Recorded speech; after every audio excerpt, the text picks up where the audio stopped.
players se sont très vite rendus compte qu'eux-mêmes étaient déjà en crise avant même d'avoir atteint un peu une sorte le haut de la courbe pour n'importe quel produit dans le domaine du marketing, etc.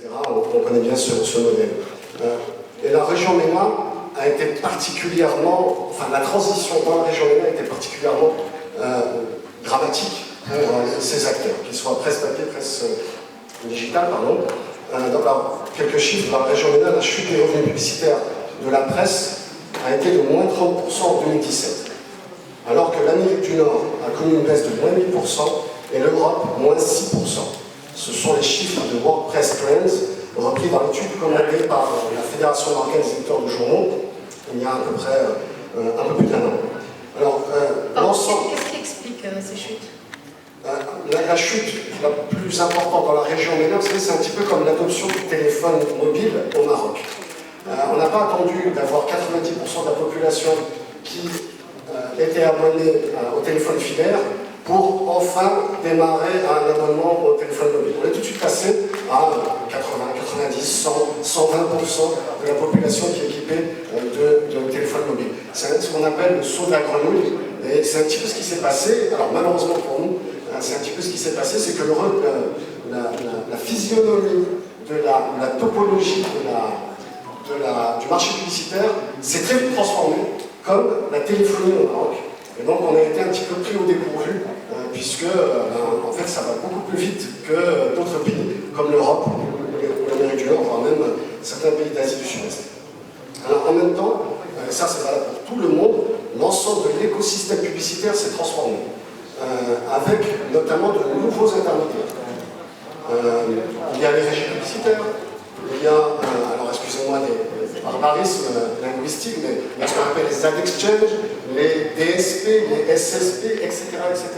Et donc on se retrouve avec de nombreux intermédiaires qui aujourd'hui captent 60% des investissements publicitaires. 60% des investissements publicitaires sont captés par ces nouveaux intermédiaires.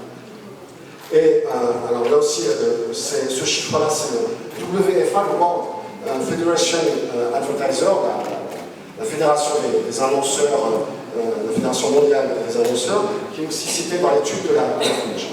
Alors, il y a également de nouveaux phénomènes face à l'abondance des acteurs et des médias, qui a été permis justement grâce à Internet.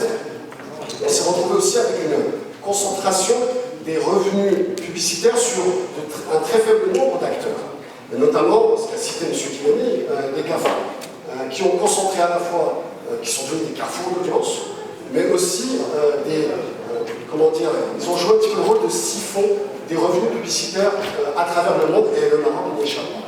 Voire même, c'est peut-être même plus exacerbé que dans d'autres pays plus développés. Alors pour rester dans la métaphore de la fusée et la métaphore spatiale, c'est un petit peu comme si Facebook, Google, YouTube jouaient le rôle de trous noirs, et qui sont en train de grossir de plus en plus d'année en année, et nous on se retrouve de plus en plus dépourvus face à la toute-puissance de ces algorithmes, de leurs algorithmes effectivement, de ces acteurs qui, plus ils sont gros, plus ils deviennent puissants, et plus ils sont difficiles évidemment à combattre, j'allais dire entre guillemets. Alors aujourd'hui c'est plus de 80% des revenus publicitaires qui sont captés par les GAFA. On peut raisonnablement dire aujourd'hui que ce n'est pas une part du gâteau qu'ils ont pris, avec 80%.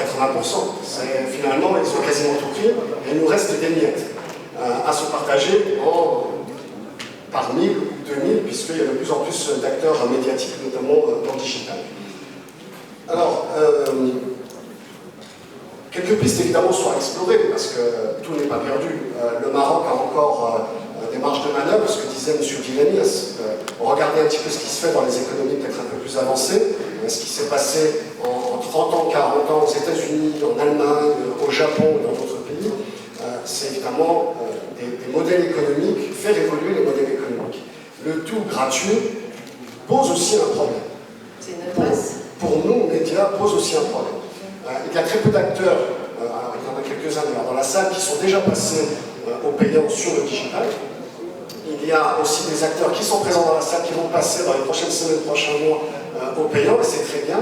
Et si de plus en plus d'acteurs médiatiques passent au payant, ça peut être effectivement une solution d'avenir, mais encore une fois, ça prendra du temps. C'est une solution à moyen terme, long terme. Ce n'est pas un coup de baguette magique, et les Marocains vont changer leurs habitudes et ils vont se mettre à s'abonner à 2 ou 3 médias en ligne. قبل ما تخرجوا ما تنساوش تابوناو في 20 فبراير وتابعونا على المواقع التواصل الاجتماعي.